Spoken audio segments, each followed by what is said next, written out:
Welcome to the Power of Questioning. Thank you for being here this afternoon. I said it earlier, I'll say it again. This is in a tie for the best hour of the day with the 7 a.m. crew and the 5 p.m. crew. So I'm glad that you're here. Melissa just put the link to the note-taking guide in the chat, and I also emailed it out this morning, I think. So if you need to access it, it's there. So I am super pumped to be here with y'all today. Questioning is a skill, and it definitely is a skill that needs to be developed, and it can really kind of change the pace and the climate and culture of your classroom. So our objectives for today, we're going to talk about why we ask questions. We're going to talk about what are the types of questions, what resources are available to help you with those questions, and we're going to bring back some of our behavior management and really talk about that accountability and questioning. So hopefully you all are in a place where you can really dial in and participate. We had the last group out a few minutes early. So hopefully I can do that for y'all as well. If you are driving, please be safe. But if you're in a place where you can, definitely be present, participate in the chats. We're going to do a breakout room today. And then really throughout, I really want you to focus on the application in your classroom. So there are certain ways that I have done things that might not work for you, but instead of discounting and saying like, oh, that's not going to work for me, really think, how can I use this in my classroom? How will it work for me? All right. So before we dive in, let's really think about what is the purpose of questions? Why do we ask questions in class? Go ahead and throw your ideas there in the chat.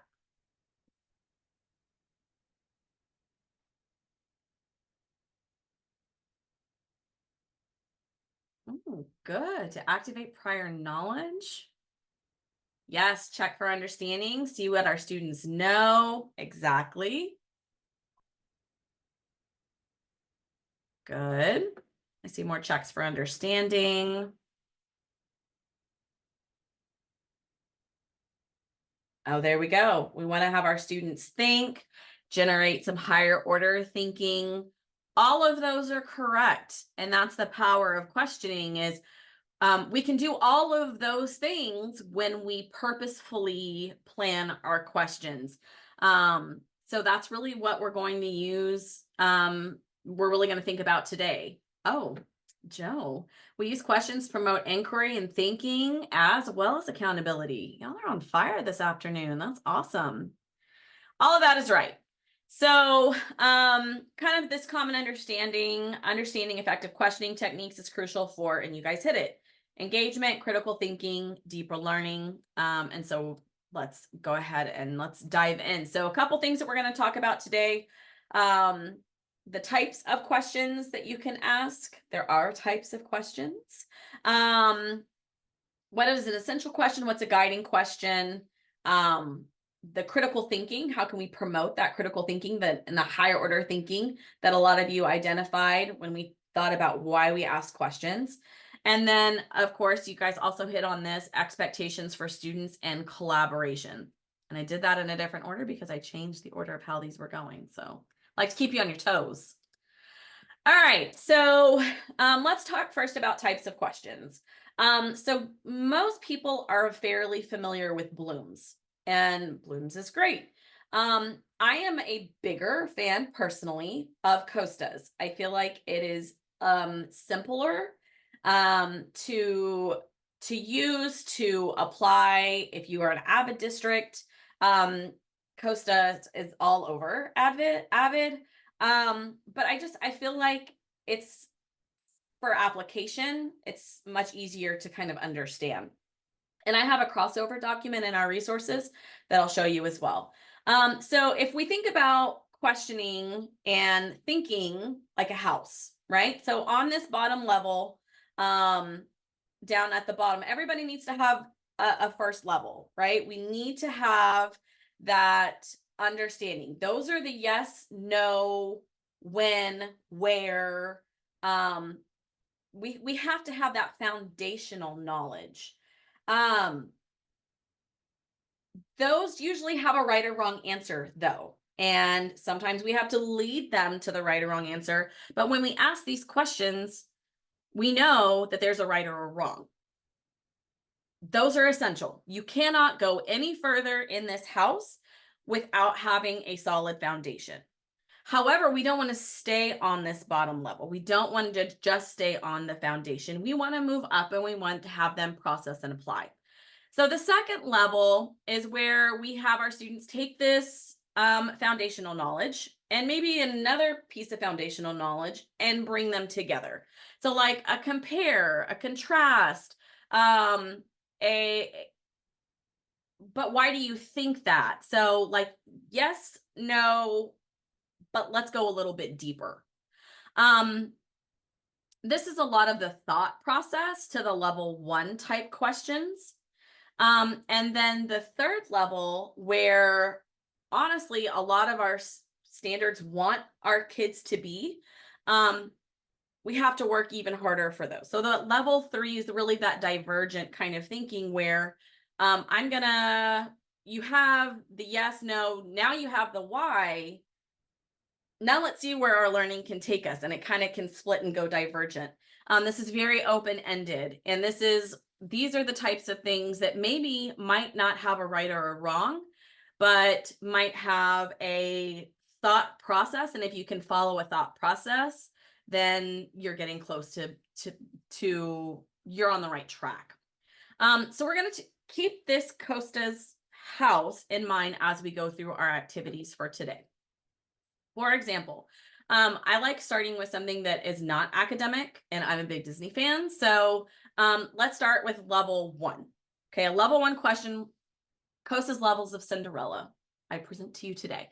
So the level 1 question would be, what are the names of the 2 stepsisters? Does anybody know the names of the stepsisters? It's a tough level 1. I didn't ask you like the same thing could be said of what is the main character's name? It's still a level 1. I can't believe nobody's even going to try it. Don't Google it either. I see you cheaters. Yes, Anastasia and Drizella are the 2 stepsisters. Side note, I told the early morning group this as well. The stepmother, wicked stepmother, her name is Lady Tremaine. It was like 2 years ago that I realized this. My maiden name is Tremaine, and I felt like I had been seen by Disney. Even though she was the wicked stepmother, I had an identity in the Disney world. So there you go. So again, it was a hard question, but it's still very level 1. So let's think about Cinderella level 2. Compare and contrast Cinderella to one of her stepsisters. So in this type of question, you have to know those characteristics of Cinderella. You have to understand some of the characteristics of one of the stepsisters, and you have to be able to compare the 2 of them. So again, we're doing that convergent thinking. We have knowledge, we're going to bring it together and be able to think through that knowledge. So a level 3 might be to evaluate the reasons why Cinderella's stepsisters are undesirable to the prince. Now, if you will notice, this doesn't say list the reasons why the stepsisters are undesirable to the prince. And that's an important note here, because this evaluate piece makes you dive deeper into what might be undesirable for one person or another. Evaluate those characteristics, because what might be undesirable to the prince may not be undesirable to the wicked stepmother, right? So that bigger level thinking where, again, like I think it's more divergent, we might have lots of different ideas, okay? So now I want you to try, see if you can identify what level the questions are at. So in the chat, I want you to tell me what level this question is. Compare Cinderella's Happily Ever After to Moana's.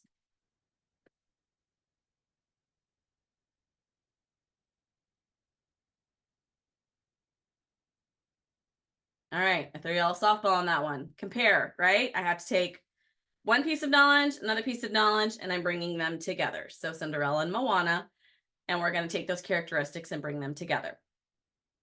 All right. After Cinderella and the prince were married, how did they live? Level 1, 2, or 3?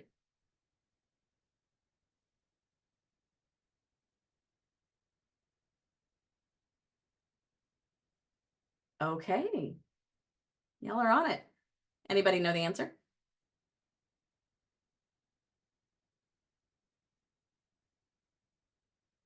Happily ever after. Yep.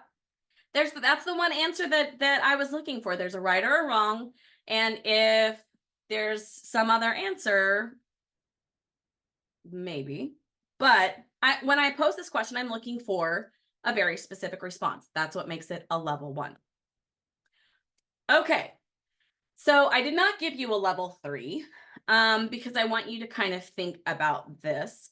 I want you to think about questions. So you pick a movie. It could be a Disney movie if you really wanted it to. It could be a Marvel movie. It could be a Harry Potter movie, whatever. Pick your favorite movie. Write a question, level 1, 2, or 3. And I want you to put it in the chat.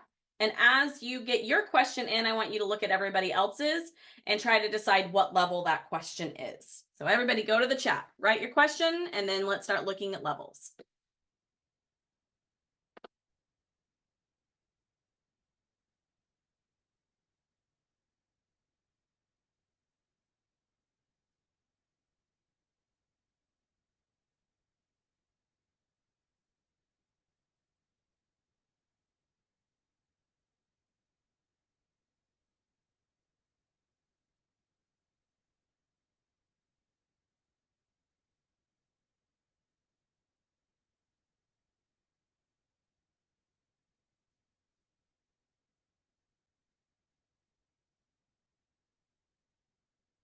All right, we're starting to get questions in.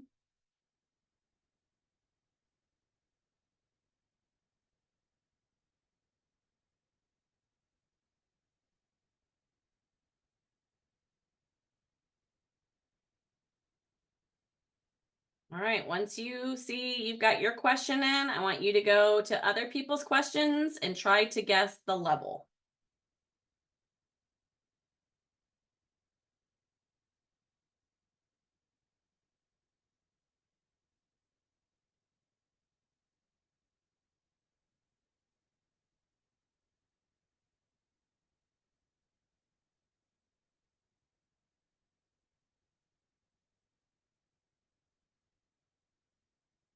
Y'all can comment on each other's. Some good questions in here. If you were Harry Potter, how would you use the room of requirement? The names of the houses in Harry Potter. How does Kevin Flynn's ideology and mannerism compare to the dudes? The impact that Thanos' snap had on the world in Avengers. All right, I see y'all putting some numbers on these questions. I love it. Ooh, did Dorothy make a wise choice to follow the yellow brick road?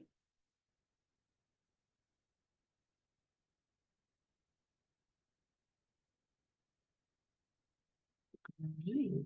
We're getting some good stuff in here, guys. All right, so what we're gonna do is we're all gonna go into a breakout room, and you can pick somebody's question, and I want y'all to attempt together to write one of those questions in a level 3. So see how you can craft it. I don't even know how many minutes. We're gonna spend a few minutes in the breakout rooms.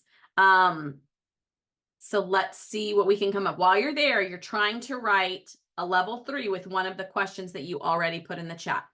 Okay. Let's write. And there was definitely some discussion on like using the words doesn't mean that it's making what the task higher order, right? So Michael, that's why we love you. You obsess about the topic. That's the best. And Candy made a good point that like we were close, but how can we push them over?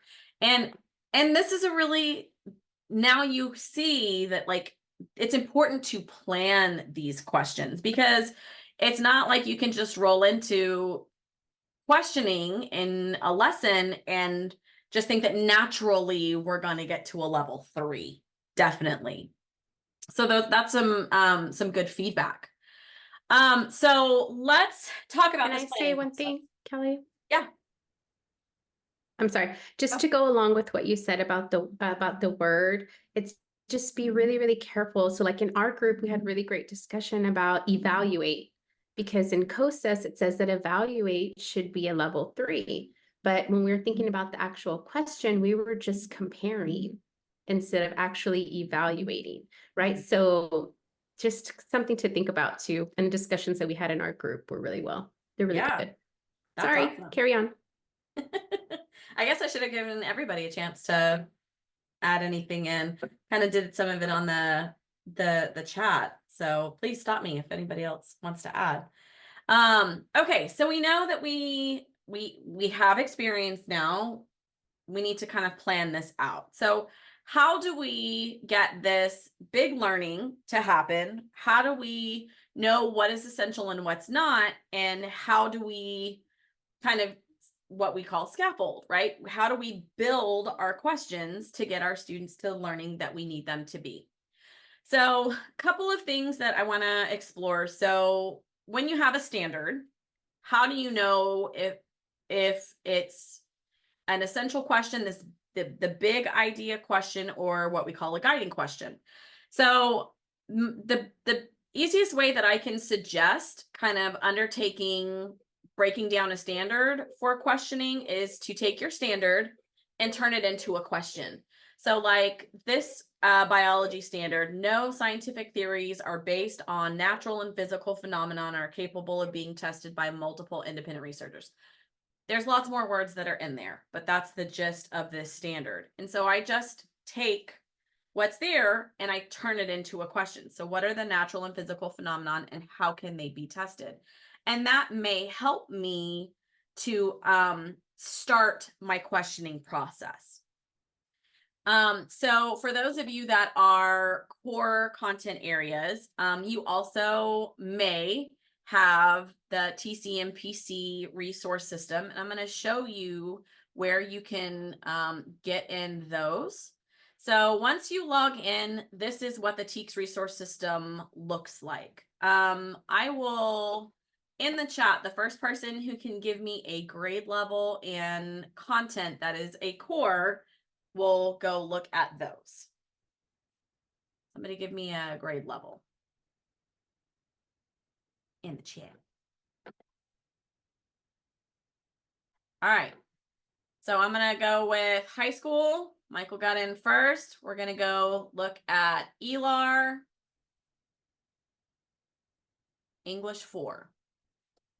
So once I come in, there's all kinds of resources that are here in TCMPC. So I'm going to look specifically at my instructional focus documents.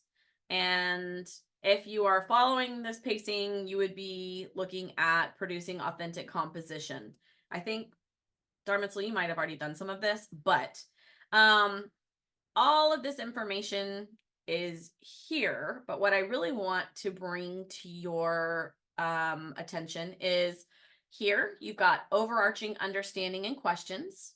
So this gives you a set of questions that you want to get your students to, and it breaks it down here. So if they can answer these questions effectively, they would be able to do this performance assessment. And this performance assessment would encapsulate, I don't think I'm using that word right, all of those standards in that unit. So if you're lucky enough that you are a core teacher that has TCMPC, a lot of this work is already done for you. So what happens if either you don't have TCMPC or you're not a core teacher? I'm a big fan of how can I use AI? So I'm going to take this standard right here And my personal favorite AI tool is just Copilot's, Microsoft, ChatGPT. They'll all work the same way. So I'm going to ask it, what questions should students be able?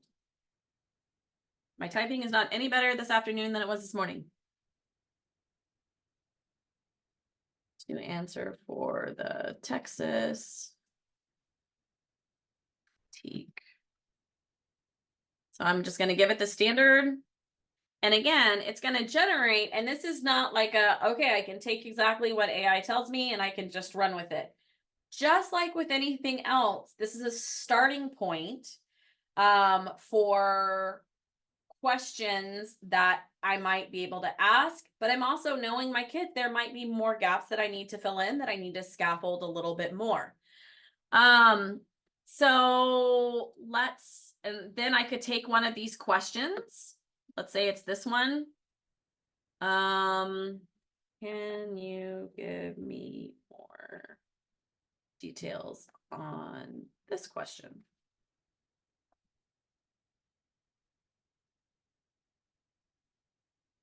So if you want to go even deeper, you can. Melissa and I think Candy, we were talking this morning. What was the Chrome extension that y'all were talking about? Blank. What does it do? Oh, sorry. That I thought you had a level 1 question. No, it's brisk. I always brisket. It does several things. It can create presentations for you with the website, and it can also, there's a piece in there about creating questions based on DOK level. It does several other things too, but I just ran across it this morning, and so I'm excited about seeing what it can do. It's free for teachers. There you go. I know some of you already have kind of taken that deeper dive into AI, so that's just another tool that you can use as well. Okay, so let's take that standard, and I'm breaking down this essential question into, these might be my my guiding questions. Okay. So as I took part of this tested piece, right? I thought, well, what do they need to know? Maybe the difference between a hypothesis and a scientific theory. Then I got a little bit more specific. That level 1, define Mendel's gene theory. And then I'm going to level up, how did Mendel change beliefs with his gene theory? One tool that I would definitely suggest that you use. I always had a clipboard. My clipboard stays here. But I have question stems taped to the back. So when I find that maybe a question isn't hitting the way I thought it would, or maybe my questions are hitting amazingly and they're ready to go a little bit further, I always have my stems here in the event that I need help in planning my questions. So definitely plan your questions. You've seen that, but also use your tools. And so they're in the resource folder that I'll show you, there are all kinds of stems, and you can print and put it on the back of your clipboard or where, your teaching area, whatever it is that you use. Okay, so part of the reason why we ask questions is because, and you identified it earlier, is we want to really improve critical thinking. So we want to encourage this independent thought and develop the problem-solving skills of our students. So we know, yes, we need to ask questions. They're important, but we need to ask the right questions. So I'm a U.S. history teacher by trade. And one of the things that I know my students need to be able to identify is, when did the United States declare independence? And it's one of those big 6 dates. Everybody, they have to know this. But moreover, I could ask them that. There's one answer. That's a level 1 question. But if I want to get them thinking a little bit more about the Declaration of Independence, okay, well, why? Why did the United States declare independence? And even there, there's more information that goes in, but that's still pretty level 1. So if I want to, even though there's more that goes into answering that question, it's still a level 1. Now, if I change that to imagine that the US never declared independence, how might your life be different? They have to take the reasons that we did declare independence and imagine all of those reasons never happened, and what would their life look like? So we're trying to level up and get them to think critically about the content and try to relate it as much as we can to them. So what if my students don't seem ready to answer these questions without support? So in this resource folder, which you are going to get, this has actually been updated. You have a ton of resources here. This is a crossover, Costas and Blooms. These are all a whole bunch of stems. Lead Forward has some great stuff. So all of this you're going to get as well. STEMs are a great way to help support our students in being able to formulate answers as well. So we use our STEMs to help draft questions. Students need STEMs to help answer questions. Okay, what keeps you from asking higher level questions in class? What's the fear? So we can plan on them and draft them and have them ready as much as we can, but what keeps us from really throwing them out in class? In the chat, go ahead and put some ideas in.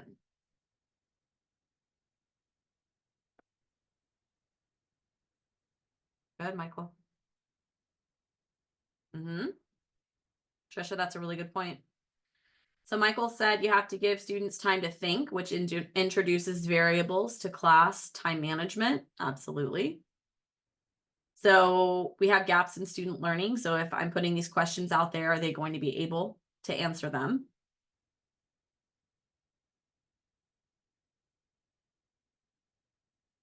What else? Why are we scared to ask questions in class?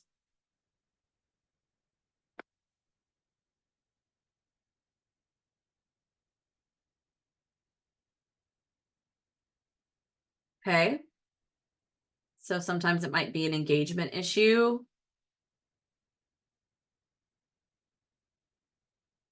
Okay.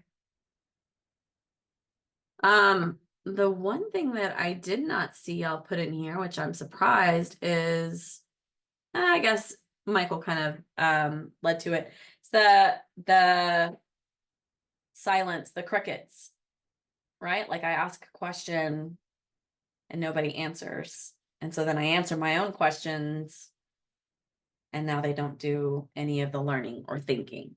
Okay. So these are all really good fears. They're important fears to address. So let's take a dive and see if we can kind of deal with some of these.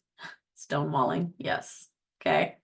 All right. So how can we build expectations for students? We're going to go back to some of our behavior management ideas, and really creating a supportive environment where it's okay to be wrong. Learning is a process. And if you can model the fact that it's okay to be wrong, even when you're wrong, that helps change the climate of what's happening in your classroom. I suggest gradual participation. So you can use nonverbal, you can use collaboration to kind of help in that gradual participation. You can start with like a yes, no, maybe, right? And then you can move to like a fist of 5, as long as it's school appropriate fingers. And then you can use your collaboration. My favorite that we'll talk about in a little bit is like talk with your partner before you answer me. So that way you can kind of build the confidence. And the wait time, I think, Michael said like it has to do with, how do you manage your class time if you have to give more wait time. So the rule for wait time is anywhere from 3 to 7 seconds because it's processing, right? Like, yes, there are some times where students like just don't want to answer the question or they don't know, but there's also time where students need to process. So I always struggled with wait time because I hate the silences. Like, I know this may shock some of you, but like, I am 100% like, let's dive in. I never have a problem being wrong. I am 100% like both feet in. Let's see what happens. But that's not necessarily true for a lot of our learners. So one of my wait time hacks was I had a couple of points that I identified in my classroom. And so when I would throw a question out, instead of just standing there and staring, I would walk from point A to point B. And that would be my wait time. So it wasn't super uncomfortable for me, but that gave students processing time. And if I needed to, I could be point A to point B to point C. But if you hit a point where like it's still crickets, then maybe you need to take it back a second and scaffold and build more questions in to get them to where they need to be. And then also model what participation in answering questions and participating in discussions looks like. This has probably never happened to any of you, but it happened to me all the time where I would like have these amazingly planned out questions, right? Like I've got my questions on my planning document and I'm ready to roll. And I throw out like the mic drop question where I know all of my kids are gonna like, this is where the clarity comes from. And the first hand that shoots in the air, and I'm like, yes. And the response is, can I go to the restroom? And your teacher soul is crushed. So model what it looks like to answer questions and when certain responses are appropriate. But also, like, part of that modeling participation is modeling that it's okay to be wrong. This just kind of goes back to some of our classroom management, what to say instead of I don't know, because I don't know is usually a default to I'm not confident. It's maybe they don't know, but also they don't want to be wrong. They don't want to be wrong in front of their peers. They don't want to be wrong in front of you. So you could use this as an anchor chart. This is in your resource folder as well.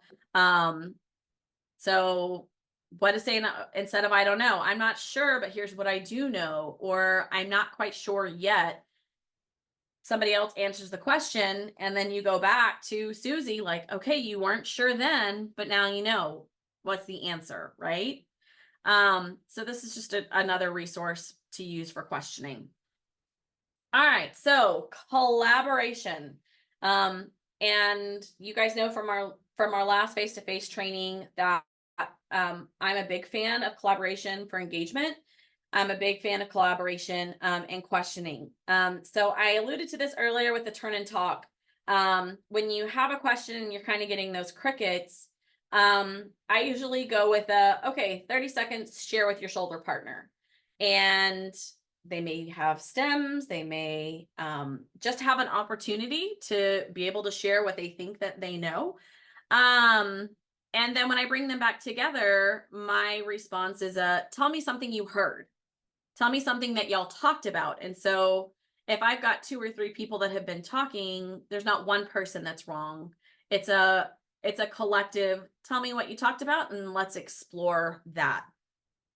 So thinking about questioning and how to build collaboration, what are some other strategies that you can use to encourage collaboration with your questioning? Go ahead and throw some ideas into the chat.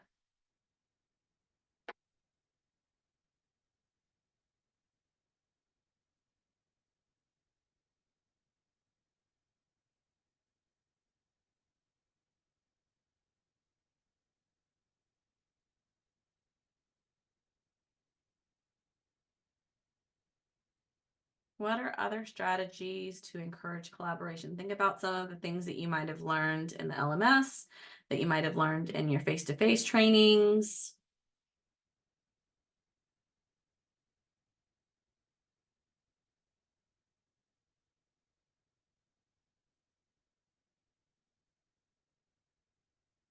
I'm about to go take a walk and come back.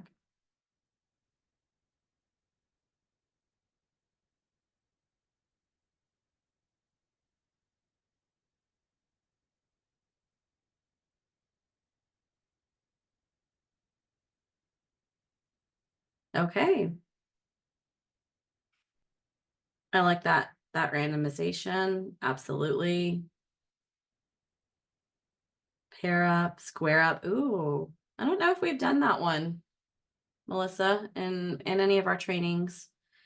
Yes, the elevator pitch and yeah, the conveyor belt. Yes.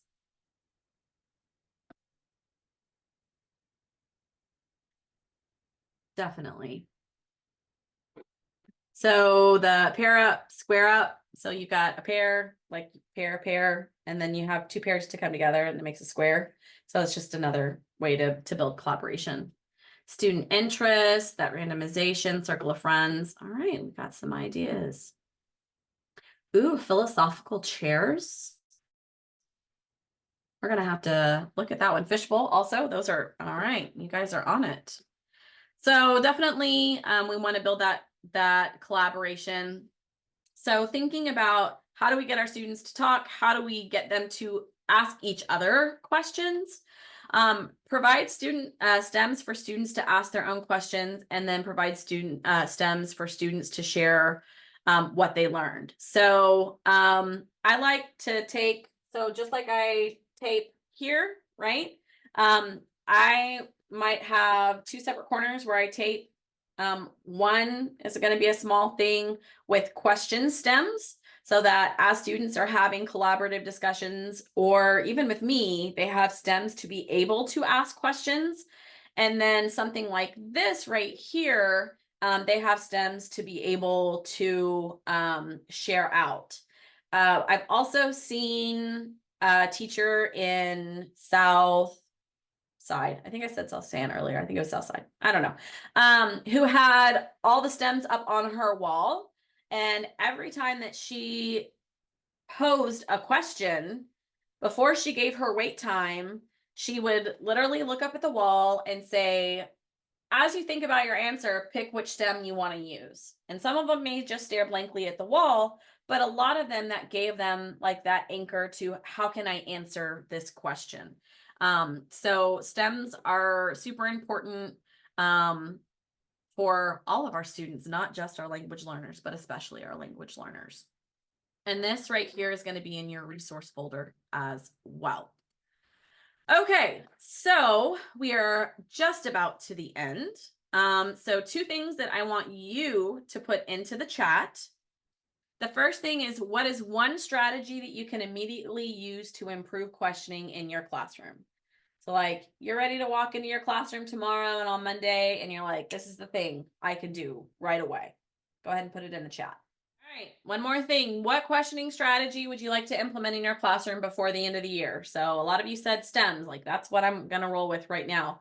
But thinking about like this last month of school, this is the great time to try things that you want to maybe start strong with next year. Like this is the experimentation period after testing. So what do you want to kind of use as your short, long-term goal, like to the end of the year? So I see Costas, yes.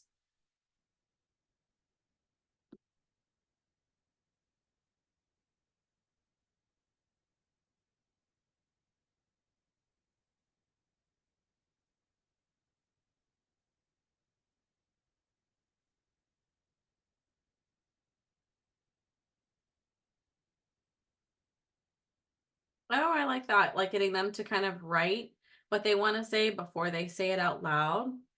More Costas. I'm a big fan, y'all. Costas is pretty awesome. And you've got a ton of resources that you can start using right away. All right. Well, hopefully you've been able to, it sounds like, you know, you've got some ideas of what you want to implement, the power of the questioning. So as always, you know, you've got the resources. We're always here to help. So please let us know how we can help.